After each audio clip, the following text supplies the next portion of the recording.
Alhamdulillah, wassalatu wassalamu ala rasulillah Sayyidina Muhammad ibn Abdillah wa ala alihi wa sahbihi wa man tabi'ahum bi ihsanin wa man wala. Ashhadu an la ilaha illallah wahdahu la sharika lah wa ashhadu anna sayyidana Muhammadan abduhu wa rasuluh la nabiyya wa la rasula ba'da. Allahumma salli ala sayyidina Muhammad wa ala ali sayyidina Muhammad. Qala Allah ta'ala fi kitabihil azim wa huwa asdaqul qailin. A'udzu billahi minasy syaithanir rajim. Bismillahirrahmanirrahim. Ya ayyuhalladzina amanu taqullaha haqqa tuqatih wa la tamutunna illa wa antum muslimun. Wa qala ta'ala fi ayatil ukhra ya ayyuhalladzina amanu taqullaha wa qulu qawlan sadida yuslih lakum a'malakum wa yaghfir lakum dhunubakum wa man yuti'illaha wa rasulahu faqad faza fawzan 'azima. Ibadallah, usikum wa nafsi bi taqwallahi wa ta'atihi faqad fazal muttaqun. Jamaah Jumat yang dirahmati Allah Subhanahu wa taala. Pada kesempatan kali ini marilah kita panjatkan syukur kita kehadirat Allah Subhanahu wa taala yang mana telah memberikan kepada kita semua kenikmatan dan kesempatan sehingga pada siang hari ini kita masih diberi kenikmatan untuk melaksanakan ibadah salat Jumat secara berjamaah. Salawat beserta salam semoga selalu terlimpah curahkan kehadiran Nabi Muhammad sallallahu alaihi wasallam yang telah membawa kita sebagai umatnya dari zaman jahiliyah menuju zaman modern seperti yang kita rasakan saat ini. Jamaah Jumat yang dirahmati Allah Subhanahu wa taala. Perlu kita ketahui bahwa ada sebagian orang yang memiliki pemikiran dan statement bahwa kalau sudah merasakan hijrah, kalau sudah merasakan ngaji, kalau sudah merasakan taubat, hidup ini akan enak, hidup ini akan nikmat, hidup ini akan tenang seperti apa yang diharapkan. Sampai pemikiran itu menjadi landasan, menjadi kuat dan menjadi baku, seakan ini adalah pemikiran yang benar, seakan ini adalah pemikiran yang dirasakan oleh orang-orang yang dekat dirinya kepada Allah. Lalu ketika seseorang yang mempunyai pikiran tersebut mendekatkan dirinya hijrah kepada Allah, mendekatkan dirinya taubat kepada Allah, mendekatkan dirinya mengkaji kitab Allah, mengkaji ayat Allah dan sabda Rasulullah, terus menikmati hijrah, dan setelah hijrah ketenangan yang diharapkan tidak dia rasakan, keenakan hidup yang dia cita-citakan sungguh jauh dia dapatkan, sehingga karena landasan yang dia miliki sudah kuat, landasan yang dia miliki sudah baku, setelah hijrah masalah tetap ada. Setelah hijrah yang tadinya berharap rezeki akan lancar, tetap juga sama dengan sebelumnya. Karena merasakan itu, mereka akan menyalahkan Allah, menyalahkan Rasulullah, seakan hijrah adalah langkah yang salah, seakan taubat adalah langkah yang tidak benar, seakan ngaji adalah perbuatan yang salah, tidak ada gunanya di dunia ini. Jamaah Jumat yang dirahmati Allah Subhanahu wa ta'ala, dan perlu kita ketahui bahwa landasan pemikiran tersebut adalah bukan dari agama. Itu hanyalah pemikiran manusia saja. Itu bukan dari kajian agama. Itu adalah pemikiran manusiawi saja. Dia berharap kepada apa yang dia rasakan nanti setelah hijrah. Sehingga perlu juga kita ketahui bahwa kesalahan yang paling fatal adalah ketika kita menghina Allah. Menghina Allah bukan hanya orang yang menginjak-injak Al-Quran. Menghina Allah bukan hanya orang yang mencaci maki syariat Islam. Menghina Allah bukan hanya orang yang tidak suka dengan Islam. Menghina Allah juga adalah ketika kita ragu dengan jaminan Allah. Ketika kita ragu esok kita akan makan apa. Ketika kita ragu esok Allah akan beri rizki atau tidak. Itu sebagian perbuatan yang sama. Keraguan kita kepada Allah sama dengan kita tidak yakin atas kuasa Allah. Maka dengan itu perlunya kita bertanya yang benar kepada orang yang benar, orang yang faham akan agama. Apakah pemikiran yang saya fikirkan saat ini benar atau tidak?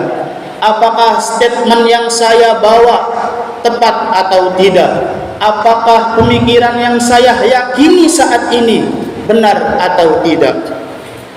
Maka ketika kita berharap ketika sudah hijrah tidak lagi sakit, kita berharap ketika hijrah rezeki akan lancar, kita berharap ketika hijrah masalah mudah diselesaikan. Jamaah Jumat yang dirahmati Allah Subhanahu wa ta'ala, kalau memang kita berbicara tentang sakit, dulu Nabi Ayub pun merasakan sakit yang tidak dirasakan oleh manusia lain. Kalau kita bicara dengan keluarga, bicara tentang keluarga, dulu Nabi Nuh jauh pisah dengan keluarganya.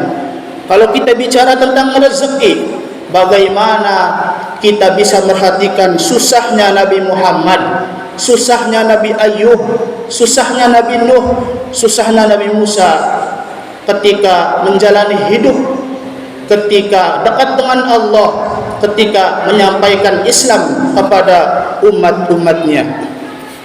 Karena statement ketika itu bukan statement yang tepat bahwa hijrah kita akan mudah, hijrah rezeki akan lancar. Lalu untuk apa kisah-kisah Nabi itu kita dengarkan? Untuk apa kisah-kisah Nabi kita perhatikan? Seakan ada pesan yang tersirat bahwa ketika kita dekat dengan Allah, ujian akan tetap ada. Ketika kita dekat dengan Allah, rezeki tetap diusahakan. Ketika kita dekat dengan Allah, masalah hidup yang dulu dirasakan pun akan tetap datang di waktu yang lain.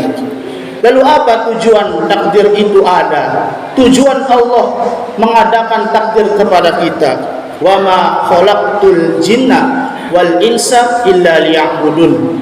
Tujuan Allah untuk mentakdirkan itu kepada kita hanya ingin kita sebagai manusia beribadah kepada Allah Subhanahu wa ta'ala. Andai ketika kita susah mencari rezeki, kesusahan itu diniatkan ibadah kepada Allah, maka terhitung ibadah di hadapan Allah. Ketika kita sedang menyelesaikan masalah, kita niatkan penyelesaian itu ibadah kepada Allah, maka itu dianggap ibadah di hadapan Allah. Ibadah bukan hanya sholat 5 waktu. Ibadah bukan hanya puasa di bulan Ramadan. Ibadah bukan hanya zakat dan sedekah, haji ke Baitullah. Ibadah ketika kita mengkaitkan semua kegiatan hari-hari kita dikaitkan kepada Allah Subhanahu wa ta'ala, melibatkan Allah dalam segala hal yang kita laksanakan. Jamaah Jumat yang dirahmati Allah Subhanahu wa taala, ketika masalah ada dalam hidup, rezeki susah dicari, keluarga kadang susah kita akurkan dan lain sebagainya, ibadah terbesar bukan solat 5 waktu. Ibadah terbesar saat itu buat kita bukan zakat mal, bukan zakat fitrah dan puasa Ramadan atau haji ke Baitullah. Ibadah yang paling besar dan yang paling tinggi adalah ridho dengan apa yang Allah takdirkan. Ibadah tidak perlu bersuara, ridho kepada Allah tidak perlu kita sujud, ridho kepada Allah tidak perlu kita ruku, ridho kepada Allah tidak dengan ucapan, akan tetapi ketika ridho kepada Allah, solat kita akan tenang.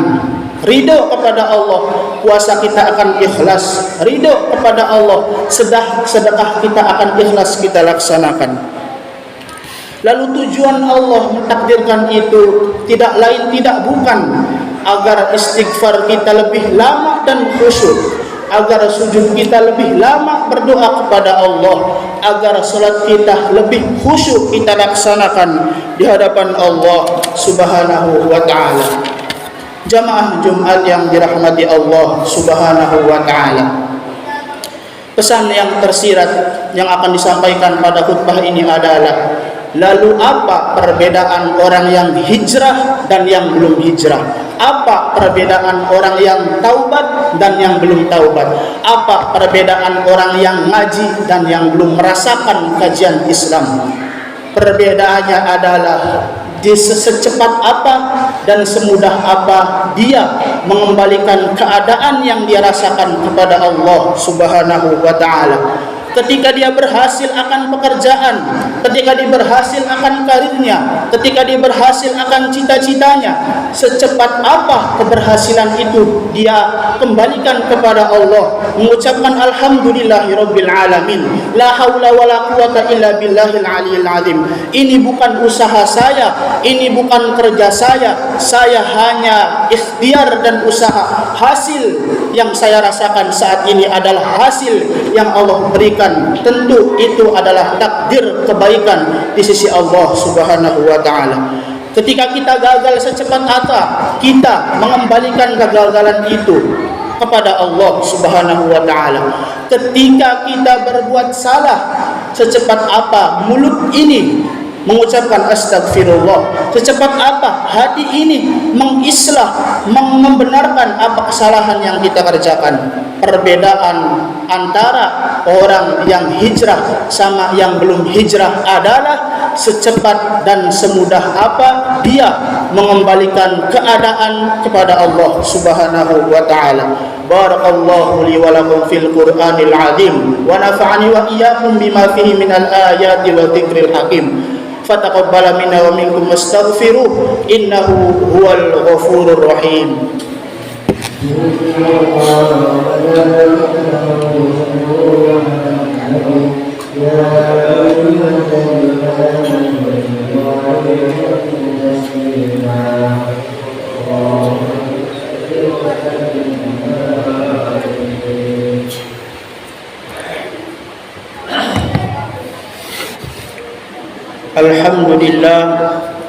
Alhamdulillah nahmaduhu wa nasta'inuhu wa nastaghfiruh wa na'udzu billahi min shururi anfusina wa min sayyiati a'malina.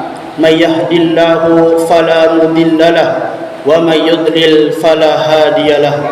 Asyhadu an la ilaha illallah wahdahu la syarika lahu wa asyhadu anna sayyidana Muhammadan abduhu wa rasuluh alladzi la nabiyya ba'dah. Allahumma salli wa sallim ala sayyidina Muhammad wa ala alihi wa ashabihi wa man tabi'ahum bi ihsanin ila yaumil qiyamah. Amma ba'd, fa ya ayyuhan nas usikum wa nafsi bi taqwallah faqad fazal muttaqun. Faqala Allah ta'ala inna Allaha wa malaikatahu yusalluna 'alan nabi ya ayyuhalladzina amanu sallu 'alaihi wa sallimu taslima. Allahumma salli 'ala sayyidina Muhammad وعلى آل سيدنا محمد. اللهم اغفر للمؤمنين والمؤمنات والمسلمين والمسلمات الأحياء منهم والأموات. اللهم ادفع عنا البلاء والوباء والزلازل والمحن وسوء الفتن والمحن ما ظهر منها وما بطن عن بلدنا إندونيسيا خاصة وسائر البلدان المسلمين عامة يا رب العالمين. اللهم أرنا الحق حقا وارزقنا اتباعه وأرنا الباطل باطلا وارزقنا اجتنابه. ربنا لا تزغ قلوبنا بعد إذ هديتنا وهب لنا من لدنك رحمة إنك أنت الوهاب. ربنا آتنا في الدنيا حسنة وفي الآخرة حسنة وقنا عذاب النار. والحمد لله رب العالمين. عباد الله، إن الله يأمر بالعدل والإحسان وإيتاء ذي القربى وينهى عن الفحشاء والمنكر والبغي يعظكم لعلكم تذكرون. واذكروا الله العظيم يذكركم واشكروه على نعمه يزدكم ولذكر الله أكبر. أقم الصلاة.